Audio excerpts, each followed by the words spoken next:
Hallelujah. Why should we rejoice? हम क्यों आनंद मनाएं? If our Father has designed this day, अगर हमारे पिता ने इस दिन को रचा है, then guess what all He has kept in that day? तो अनुमान लगा लें कि उसने क्या क्या हमारे लिए रच कर रखा होगा. Amen. If you are a child of God, अगर आप परमेश्वर की संतान हो, then devil isn't setting the agenda for your life. God is.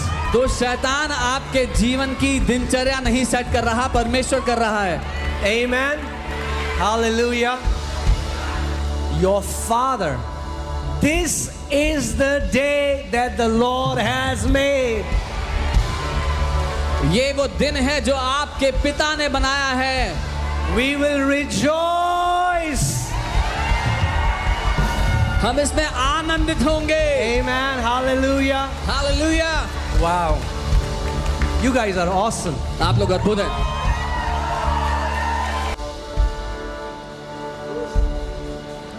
But keep standing in your spirit. लेकिन अपनी आत्मा में जागे रहना. What I mean by that is be alert in your spirit, man. अपनी आत्मा में सचेत रहना. Amen. आमीन.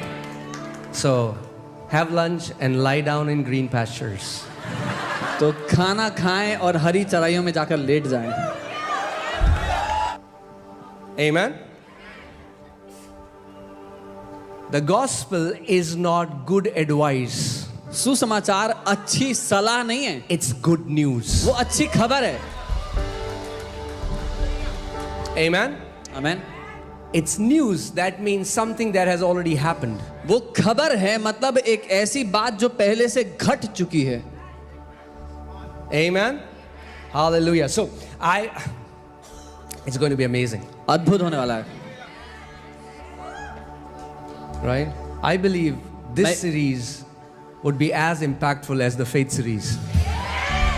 मैं ये मानता हूं कि ये जो श्रृंखला, ये जो सीरीज है, ये फेथ सीरीज जितनी ही शक्तिशाली होगी, प्रभावशाली होगी. Amen. आमीन. You know, people hear different kind of preachings. लोग अलग अलग तरह के प्रचारों को सुनते हैं. Now, there is no dearth of preaching. You go to YouTube, you can hear everything and anything under the sun. प्रचारों की कमी नहीं है. यूट्यूब पे जाओगे तो सूरज के नीचे जो कुछ होता है सब पर प्रचार है.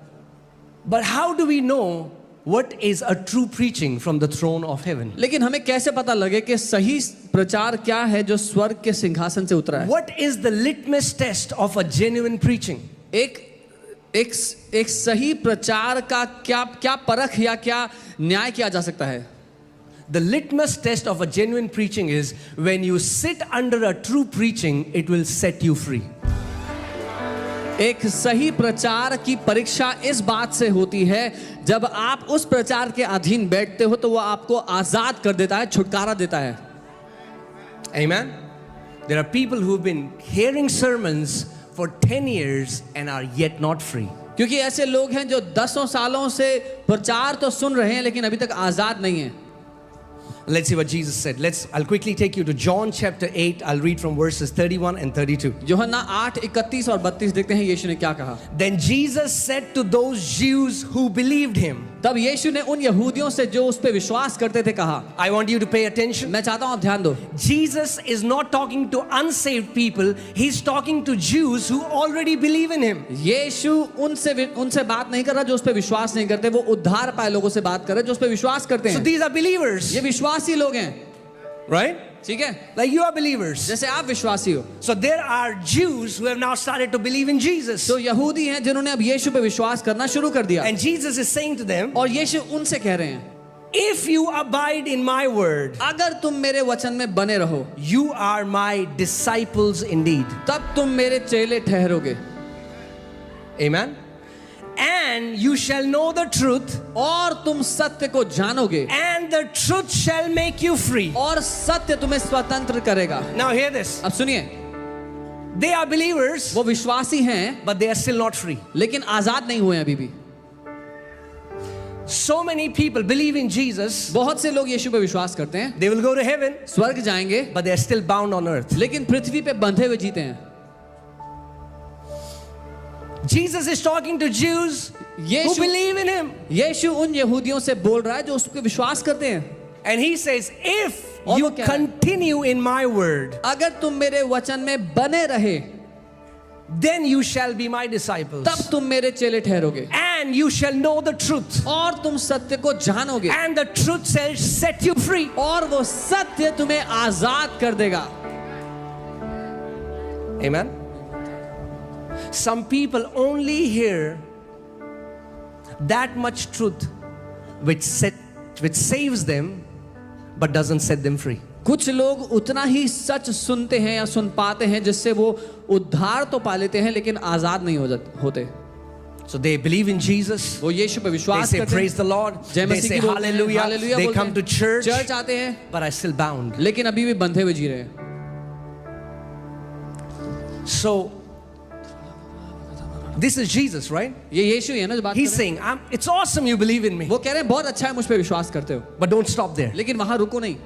Do you believe now I'm your savior? क्या तुम मानते हो मैं तुम्हारा उद्धारक हूँ? Do you believe that I died for you? क्या तुम मानते हो मैं तुम्हारे Do लिए you मर believe गया? I rose again for क्या you? तुम मानते हो तुम्हारे लिए पुनरुत्थान हुआ? Awesome. बढ़िया, बहुत But अच्छा don't है. stop there. लेकिन यहाँ रुको नहीं. Continue in my word. मेरे वचन में बढ़ते रहो, ठहरे Continue in रहो. my word. मेरे वचन में बने रहो. Then you shall be my disciples. तब तुम मेरे चेले होगे And then you shall know the fullness of my truth. और तब तुम मेरे सत्य की भरपूरी, इसकी पूर्णता को And जानोगे. the truth then will set you free. और तब वो सत्य तुम्हें आजाद करेगा. Amen. That means इसका मतलब your freedom directly depends upon the level of truth you expose yourself to. आपकी आजादी निर्भर करती है कितने सच को आपने अपने जीवन को खोल दिया, कितने सच के लिए. It's not about doing, it's about knowing the truth that sets you free. मुद्दा करना नहीं है लेकिन आजाद हो जाना है सत्य के द्वारा जो आप जान लेते हो. Is this making sense to you? Jesus didn't say, you shall do this and you will be free. He said, you will know truth and you will be free. यीशु ने ये नहीं कहा कि तुम ये करोगे तो आजाद हो जाओगे. उसने कहा तुम ये जानोगे तो आजाद हो जाओगे. Amen? We have to know the truth. हमें सत्य को जानना है. We have to know the truth. हमें सत्य को जानना है. Come on, say this after me. Say, Holy Spirit, कहें पवित्र आत्मा, would you reveal the truth अपने सत्य को मुझ पर प्रकट करो. of the fullness of salvation? उद्धार की परिपूर्णता के. If you don't know the mysteries of the Bible, अगर आप बाइबल के रहस्य को नहीं जानते you will live as slaves. तो आप दास की तरह जिएंगे, You will be bound. बंधे रहेंगे. Will you go to heaven? क्या Yes. स्वर्ग जाएंगे? हाँ जाएंगे. Will you walk in dominion on this earth? No. क्या इस पृथ्वी पर जय में जिएंगे? नहीं. Sunday when you come, और हर रविवार जब आप आते हो you're exposing yourself to the truth. आप अपने आप को सत्य के लिए खोल रहे हो. And as you know, as you encounter the truth, it sets you free. और जब आप सत्य को जानते हो, उसका आमना सामना करते हो, वो सत्य आपको आजाद कर देता है. Amen? Hallelujah. Ooh, glory. So, there is so much preaching about get saved, get saved, get saved. And it's of paramount importance. इतना प्रचार हो रहा है इस बात पर कि उद्धार पालो और बहुत शक्तिशाली बात है ये. But then people get saved लेकिन फिर लोग उद्धार पा लेते हैं. and then they don't know what to do. अब उनको नहीं पता क्या करें. So what do I do now? अब मैं क्या करूं? I got saved. मुझे उद्धार मिल गया. Now you wait. अब रुको, ठहरो, बस रुके रहो. जब तक नीले आसमां के पार जाएंगे. Until we go beyond the blue skies, keep waiting. मेरा यीशु रहता वहाँ. So what do people do? Now they wait. क्या करते हैं लोग? अब इंतजार कर रहे हैं. We need to know the mystery of the cross. क्रूस के रहस्य को जानना है. We need to know the fullness of our salvation. अपने उद्धार की परिपूर्णता को जानना है. Oh, hallelujah. That's why इसीलिए you shall know when you are under a genuine preaching because it will set you free. आपको मालूम हो जाएगा आप सही जेन्युइन प्रचार के अधीन बैठे हो जब वो आपको आजाद करता है. Amen? All right. I'll quickly go to the word without wasting any time. जल्दी से वचन में जाऊंगा बिना समय गवाए. Mankind had two problems. मनुष्य जाति की दो समस्याएं थी. sin पाप and sins. और पापों की बात हो रही है, बहुवचन। Many believers don't know the difference. बहुत से विश्वासियों को इसका फर्क नहीं पता है। But when Bible talks about these two problems, the Bible differentiate between sin and sins. Come on. लेकिन जब बाइबल बात कर रही है इसके बारे में, तो बाइबल साफ अंतर बता रही है पाप और पापों के बारे में। Amen. When the Bible uses the word sin, it uses the Greek word hamartia. जब बाइबल सिन शब्द का, पाप शब्द का इस्तेमाल करती है, तो हमर्तिया शब्द का इस्तेमाल हुआ, which means a noun, जिसका मतलब है वो एक व्यक्तित्व है, a personality. एक व्यक्तित्व, एक पहचान है। And when the Bible uses the word sins, और जब बाइबल पापों की बात करती the है, Greek word is hamartano. तो यूनानी शब्द है हमर्तानो, That means verb. उसका मतलब है क्रिया। Okay? These are two different problems. ये दो अलग अलग समस्याएं हैं। Sin पाप is like a tree. एक पेड़ है, Sins are पापों the की fruit of that tree. पापों की जब बात हो तो वो उस पेड़ के फल हैं। So just forgiveness of sins is not enough. तो सिर्फ पापों की क्षमा काफी नहीं है, We need forgiveness of sins हमें पापों की क्षमा भी चाहिए, and we need deliverance from sin. और हमें पाप से आजादी चाहिए थी। Amen? Amen. And that's why इसीलिए God brought a double fold remedy. परमेश्वर एक दो तरफा समाधान लाया। The cross of Lord Jesus Christ. प्रभु यीशु मसीह का क्रूस। Always keep the cross before you. हमेशा उस क्रूस को अपने आगे रखना। The Bible says the story of the cross is foolishness to those who are perishing, Bible but says- it is power of God unto us, those who are being saved. Bible कहती है क्रूस की जो कहानी है, जो नाश हो रहे हैं उनके लिए मूर्खता है, लेकिन हम जो विश्वास करते हैं हमारे लिए परमेश्वर का सामर्थ्य है। Now hear this. सुनिए, The blood लहू deals with what you have done. उन बातों को सही करता है जो आपने की हैं। The cross deals with who you are. क्रूस सही करता है जो आप हैं। Let me say that again. मैं दोबारा कहता The हूँ, blood लहू deals with what you have done. जो आपने काम किए उनको The सही करता है। cross deals with who you are. Cross ठीक करता है जो आप हैं, आपकी पहचान। Amen. Because if just our sins were forgiven, क्योंकि अगर सिर्फ हमारे पाप ही माफ हुए होते, we would always live as a sinner, तो हम हमेशा एक a पापी की तरह forgiven जीते। sinner. That's what many people say. एक माफ किया गया पापी, ऐसा बहुत लोग बोलते हैं अपने लिए। Tell your neighbor you're not a forgiven sinner. अपने पड़ोसी से कहो आप माफ किए गए पापी नहीं हो। Amen. Hear this. सुनिए, For sin to be removed, पाप के उखाड़े जाने के लिए your lineage had to change. आपकी वंशावली का बदला जाना जरूरी था। As long as you are born from first Adam, nobody can set you free from this sin. जब तक आपका जन्म पहले आदम से रहता, कोई भी आपको पाप से छुटकारा नहीं दे सकता था। Amen. But let's just first come to the blood. It's पहले very लहू पे आते important. हैं। So, God's remedy for sins is the blood of Jesus. परमेश्वर का जो समाधान है पापों के लिए वो है यीशु का लहू। Hear this. That's why everything, when you see, it's about the body of Jesus and the blood of Jesus. इसीलिए जब आप कुछ भी देखते हैं तो उसमें यीशु की देह और यीशु का लहू शामिल है। On the cross, you see his body and blood being shed. क्रूस आप देखते हैं उसका शरीर और उसका लहू बहाया गया। Amen. Amen. Ooh, hallelujah. Are you ready? तैयार हैं? Hebrews 10, 1 to 2. इब्रानी 10, 1 और 2। It says, For the law, having a shadow of good things to come and not the very image of the things, can never, with these same sacrifices which they offer continually year by year, make those who approach perfect.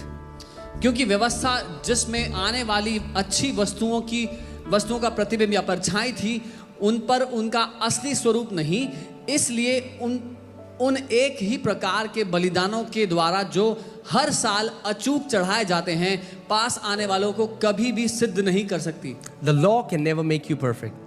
The व्यवस्था Bible doesn't say the law, it's hard in the law to me. The Bible uses the word never. व्यवस्था कभी भी आपको सिद्ध नहीं कर सकती। Bible ये नहीं कहती कि बहुत मुश्किल है व्यवस्था के द्वारा सिद्ध होना, वो कहती है कभी सिद्ध नहीं कर सकती व्यवस्था। You know, verse 2.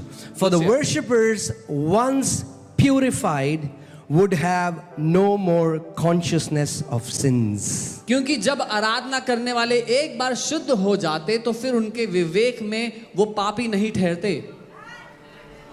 But if you see, लेकिन अगर आप देखो, majority of Christians today are afflicted by self-condemnation. ज्यादातर मसीह लोग अपने जीवन में जो सताए जाते हैं वो खुद पर दोष की वजह से सताए Their जाते consciousness. हैं। उनका विवेक, You know what happens when you got born again? जब Your conscience is alive. जब आपने नया जन्म पाया आपका विवेक जिंदा हो जाता है, ज़मीर बोलते हैं इसको। It's sensitive, and the moment you make a mistake, your conscience stands against you. और जैसे ही आपसे गलती होती है आपका ज़मीर खड़ा हो जाता है आप पर इल्जाम लगाने के लिए।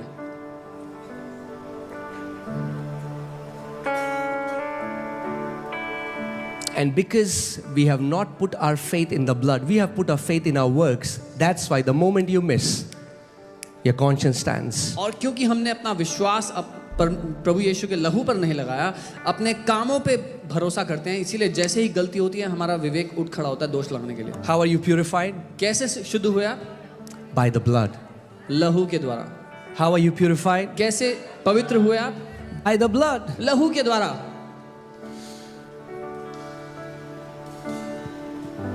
The blood was designed to silence the voice of condemnation. लहू इस तरह रचा गया कि वो दोष की आवाज का गला बंद कर दे। Amen. But what happens from pulpit?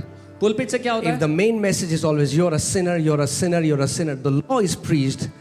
The law gives strength to the sin, and sin forces people to go and do more wrong things. अगर पुलपिट से ये प्रचार हो कि तुम पापी हो, तुम पापी हो, क्या हो रहा है?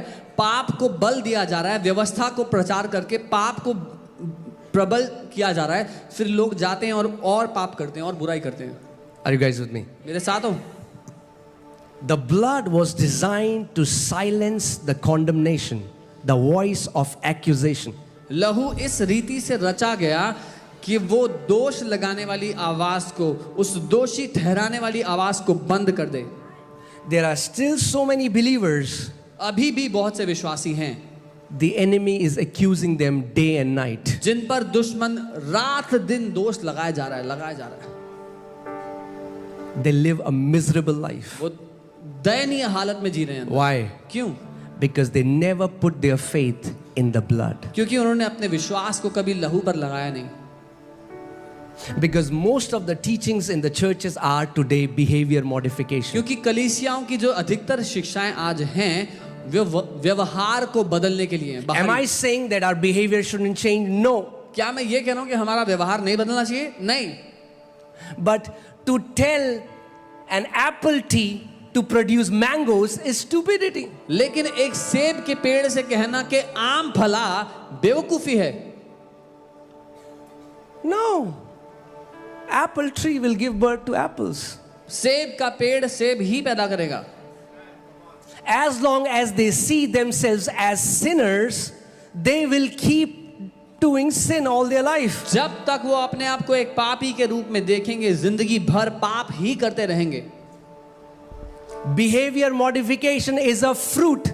Preaching of truth, preaching what Jesus Christ has done, His sacrifice, His burial, His resurrection is the root. हमारे व्यवहार का बदल जाना ये अपने आप आने वाला एक फल है। जब जड़ यीशु मसीह का क्रूस, उसका पुनरुत्थान, उसका लहू ठहरे, तो जब वो जड़ होगा तो अपने आप व्यवहार बदलेगा। Amen.